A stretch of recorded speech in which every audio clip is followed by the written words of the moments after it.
बिस्मिल्लाहिर्रहमानिर्रहीम। अस्सलाम वालेकुम सेवन्थ क्लास। आई होप आप सब खैरियत से होंगे। आज की हमारी नज़म है हम्द। हम्द की हम तशरीह करेंगे। हम्द का हमारा शेर नंबर 3 है। गाते हैं शजर हवा में क्या क्या, दम भरते हैं सब तय्यूर तेरा। तय्यूर का मतलब होता है परिंदे। अब सबसे पहले हमारा पैटर्न है हवाला नज़म। हवाला नज़म लिखने के बाद आप लिखेंगे नज़म का उन्वान हम्द, शायर का नाम तलूक चंद महरूम। इसके बाद आप लिखेंगे हले लुगत। हले लुगत लिखने के बाद आप लिखेंगे इल्फाज मायनी। फर्स्ट वर्ड है हमारे पास गाते यानी कि हमदो सना बयान करते, शजर दरख्त, दम भरते यानी कि सांस लेते, तयूर, तयूर का मतलब होता है परिंदे। अब ये पूरा पैटर्न लिखने के बाद हम इसकी लिखेंगे तशरीह। अब जैसे कि आपके सामने शेर है उसी में जो कुछ बताया गया है उसी को मैं एक्सप्लेन करूँगी और आप लोगों ने इसे ध्यान से सुनना है।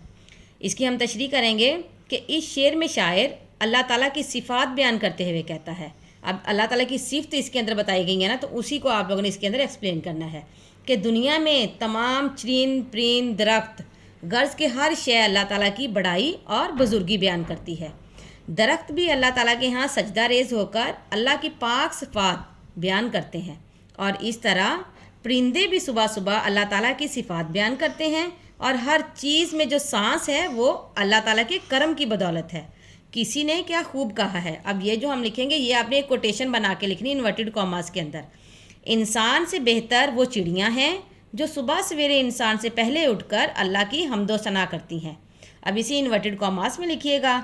उसके बाद आप थोड़ा सा यानी कि इसी को एक्सप्लेन थोड़ा कर दें कि दुनिया की कोई चीज़ ऐसी नहीं जो अल्लाह ताला की हिकमत से खाली हो। अब इसके बाद हमारे पास शेर नंबर 4। शेर नंबर 4 का पैटर्न सेम है। उसके बाद हम सबसे पहले अब शेर लिखेंगे। शेर नंबर 4 इसमें आएगा तू जलवे फगन कहाँ नहीं है, वो जा नहीं तू जहाँ नहीं है।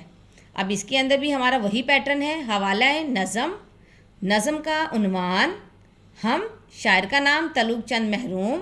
उसके बाद आएगा हल लुगत, इल्फाज मायनी। अब जलवे फगन इसका मतलब है ज़ाहिर होना, जा जगह, जहाँ दुनिया, तू से मुराद है अल्लाह ताला। अब इसकी हम लोग तशरीह करेंगे। तशरीह हमारे पास इस तरह से करेंगे हम। इस शेर में शायर अल्लाह ताला की हिकमत और बड़ाई बयान करते हुए कहता है कि अल्लाह ताला बड़ी हिकमत और अज़मत वाला है।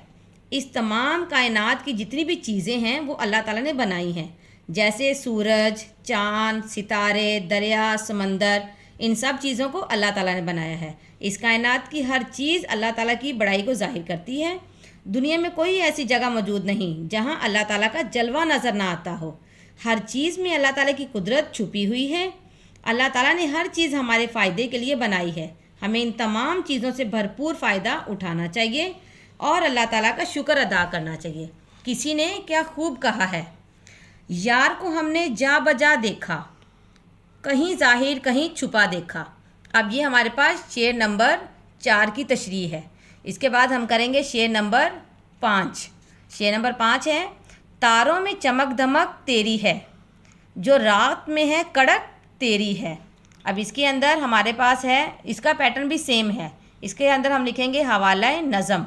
हवाला नज़म है हमारे पास, नज़म का उन्वान हम, शायर का नाम तलूक चंद महरूम। इसकी हले लुगत है हमारे पास इल्फाज मायनी। चमक धमक चमकने वाली रोशनी, रात मतलब होता है बिजली, कड़क आवाज़, तेरी, तेरी से मुराद अल्लाह ताला। अब इसके बाद हमारी इसकी तशरीह है।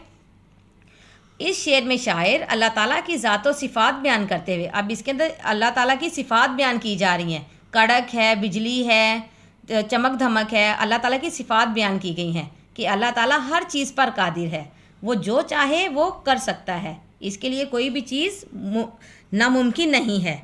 ज़मीनों आसमान में सिर्फ इसी के चर्चे हैं। तारों में मौजूद रोशनी चमकती है, वो दरअसल अल्लाह ताला की शान व शौकत की वजह से और अल्लाह ताला की ज़ात की वजह से है। गोया तारे चमक कर अल्लाह ताला की बड़ाई बयान करते हैं।